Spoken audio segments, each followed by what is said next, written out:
Welcome, all of you studiers out there.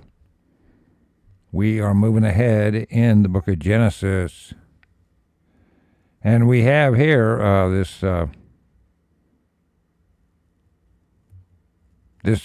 trickery of the brother Laban. And he is a hardcore occultist. The book of Gensis goes into really a lot of details. But there's enough details here in the Old Testament. We're going to see that to tell you what his religion is. And he is a super turncoat. He just is. So Jacob ends up departing secretly. And then Rachel steals the idols, see? And the reason that she steals them is because he believes those idols are talking to him. And that they'll tell him where they went, the idols will. Okay, so all that's in Gensis, and we have the undercurrent to that here in the Old Testament. So with that in mind, here we go. It says, and now, in 31 here it says, and he heard the words of Laban's sons, that's Jacob, saying, Jacob hath taken away all that was our father's, and of that which was of our fathers hath he gotten all this glory. They don't know anything about the Lord, do they? They don't know anything about the blessing that Jacob's getting from God. Anyway, in 2, and Jacob beheld the countenance of Laban, and behold, it was not toward him as before. No, his true emotions are coming out now, because he's not getting his way to rob Jacob of his labor. Okay? All right, in 3, and the Lord said unto Jacob, return unto the land of thy fathers, and to thy kindred, and I will be with thee. And Jacob sent and called Rachel and Leah to the field unto his flock, and said unto them, I see your father's countenance, that it is not toward me as before. But the God of my father hath been with me, and he's still with him. It's my comment. In 6, and you know that with all my power I have served your father. And your father hath deceived me, and changed my wages 10 times. But God suffered him not to hurt me. So you see how Jacob is giving all the credit to God, unlike the sons. In 8 it says, if he said thus, the speckled shall be thy wages, then all the cattle be bare speckled. And if he said thus, the ring-shrake shall be thy hire, then bear all the cattle ring-shraked. Period. Thus God hath taken away the cattle of your father, and given them to me. And that's true. That's the truth. And it came to pass at the time that the cattle conceived, that I lifted up mine eyes and saw in a dream, and behold, the rams which leaped upon the cattle were ring-shraked, speckled, and grizzled. And the angel of God spake unto me in a dream, saying, Jacob?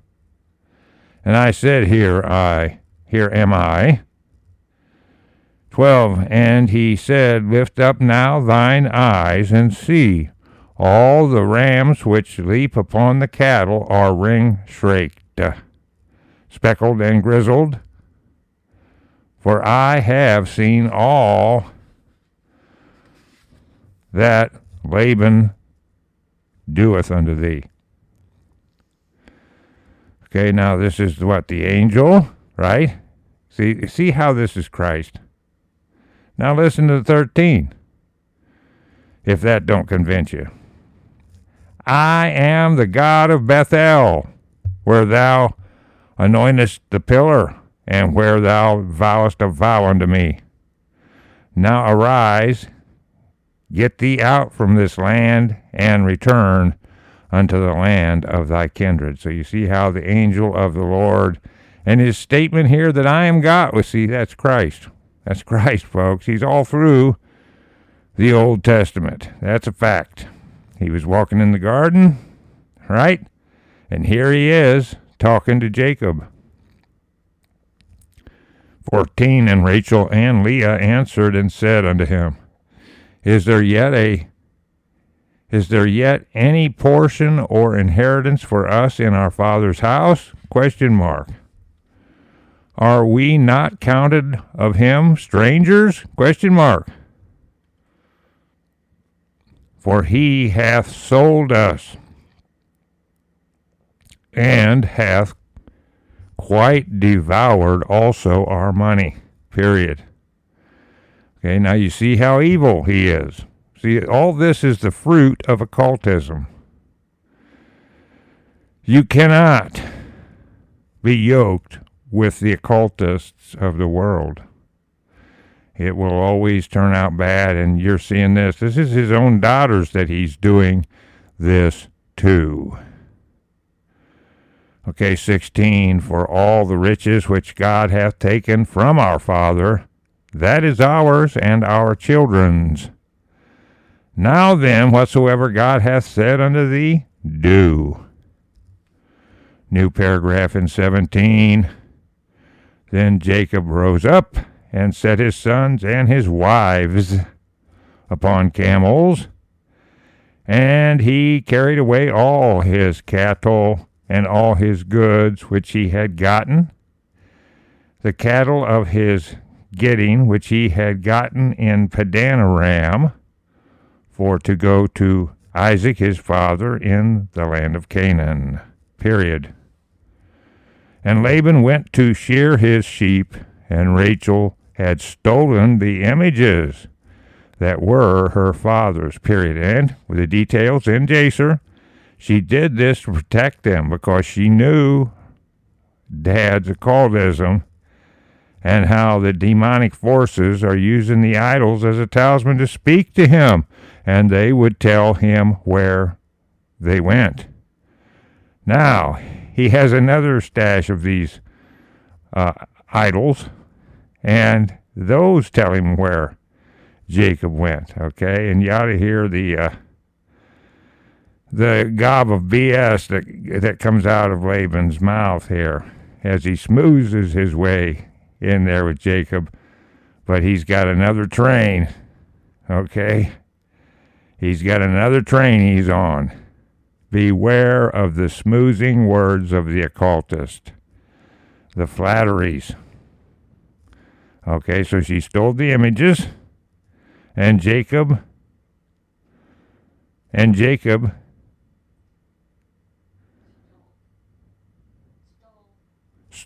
stole away unawares to Laban the Syrian, in that he told him not that he fled. 21, so he fled with all that he had, and he rose up and passed over the river and set his face toward the Mount Gilead. And it was told Laban on the third day that Jacob was fled. And he took his brethren with him and pursued after him 7 days' journey, and they overtook him in the Mount Gilead.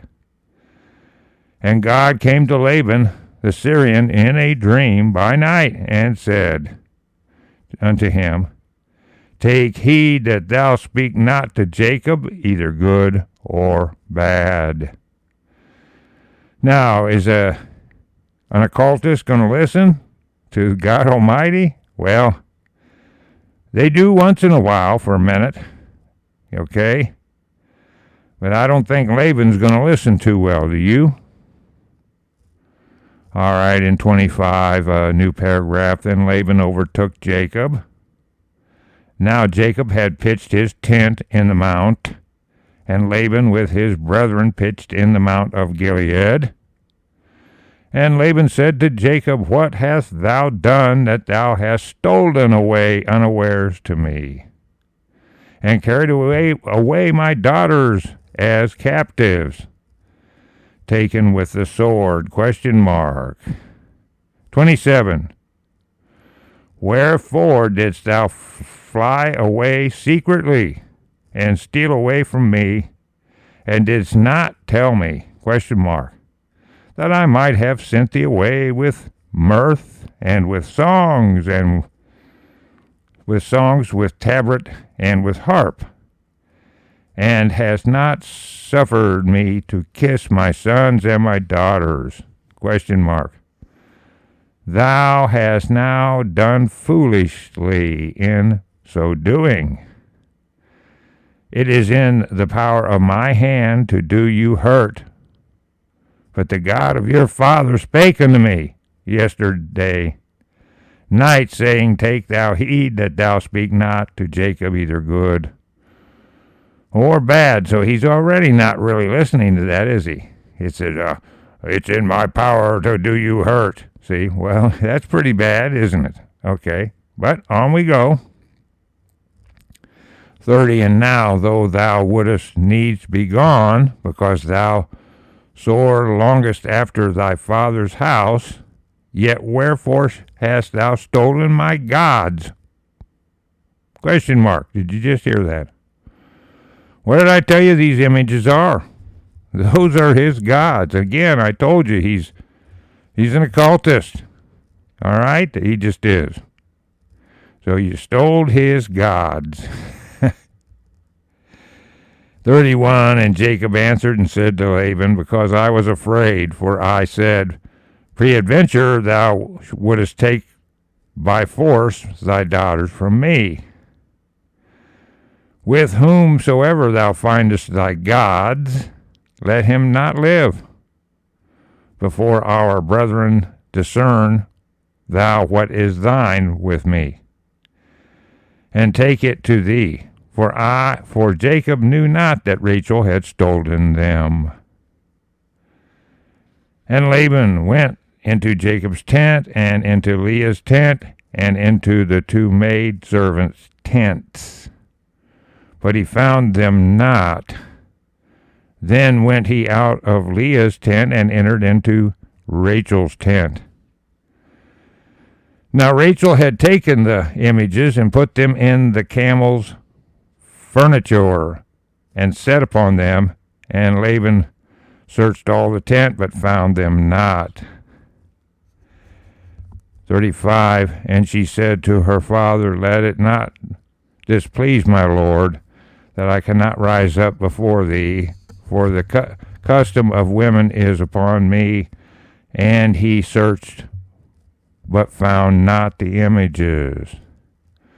Okay, so that part right there is not in Jacer, where this cycle of the female, and she's in that period of time. Okay. 36 is a new paragraph. And Jacob was wroth, and chode with Laban. And Jacob answered and said to Laban, What is my trespass? What is my sin? That thou hast so hotly pursued after me? Whereas thou hast searched all my stuff, what hast thou found of all thy household stuff? Set it here before my brethren, and my brethren, and thy brethren, my brethren and thy brethren, and they may judge betwixt us both. All right, in 38, Thus 20 years have I been with thee. Thy ewes and thy she-goats have not cast their young, and the rams of the flock have I not eaten. That which was torn of beasts I brought not unto thee. I bear the loss of it. Of my hand didst thou require it, whether stolen by day or stolen by night. So you see, he's telling him, hey, I dealt fairly with you. 40, it says, thus I was in the day, the drought consumed me, and the frost by night, and my sleep departed from mine eyes. Okay, so he's really worked hard, hasn't he? 41, thus have I been 12 years in thy house. 41, thus have I been 20 years in thy house. I have served thee 14 years for thy 2 daughters, and 6 years for thy cattle, and thou hast changed my wages 10 times. 42, except the God of my father, the God of Abraham, and the fear of Isaac had been with me, surely thou hadst sent me away now empty. God hath seen my affliction and the labor of my hands, and rebuked thee yesterday night. New paragraph in 43. And Laban answered and said unto Jacob, these daughters are my daughters, and these children are my children, and these cattle are my cattle, and all that thou seest is mine. And what can I do this day unto these my daughters, or unto their children, which they have borne? Question mark. So you see how he's not quite keeping his word to the Lord there. That's pretty rough. 44, it says, now therefore come thou, let us make a covenant, I and thou, and let it be for a witness between me and thee. And Jacob took a stone and set it up for a pillar. And Jacob said unto his brethren, gather stones. And they took stones, and made an heap, and they did eat there upon the heap. And Laban called it Jegar Salahabuth, but Jacob called it Gilead. Okay. And they're saying the heaps of witness there in what Laban's saying. 48, and that would be in the Hebrew language. And Laban said, this heap is a witness between me and thee this day. Therefore was the name of it called Gilead. And Mizpah, for he said, the Lord watch between me and thee when we are absent one from another. And Mizpah, in the Hebrew, according to the translators of the King James, a beacon or watchtower. Okay. 50, if thou shalt afflict my daughters, or if thou steal away other wives, if thou shalt afflict my daughters, or if thou shalt take other wives beside my daughters, no man is with us. See, God is witness betwixt me and thee. Okay. So here he is making these deals, and we got all the details in Jacer about what he does here. He really turns on Jacob here and causes a turmoil there with Esau. Tries to get him killed here. After all this palaver and making deals and God's a witness between us, all that is BS here to this occultist. 51, and Laban said to Jacob, behold this heap, and behold this pillar, which I have cast between me and thee. This heap be witness, and this pillar be witness, that I will not pass over this heap to thee, and that thou shalt not pass over this heap and this pillar unto me for harm.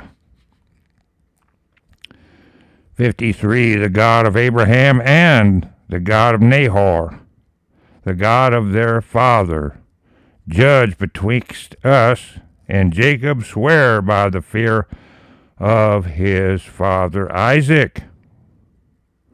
54, then Jacob offered sacrifice upon the mount, and called his brethren to eat bread, and they did eat bread, and tarried all night in the mount. Last verse of the podcast here, it says, and early in the morning Laban rose up and kissed his sons and his daughters, and blessed them, and Laban departed and returned unto his place.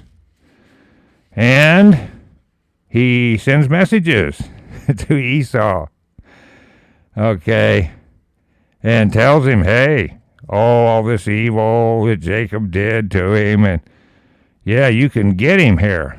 All right, see, that's not here in the Old Testament, but the two things go right along with each other here. So, listen, folks, we get this up so you can study it a little bit here, and then I will catch you on the next CD. Bye-bye.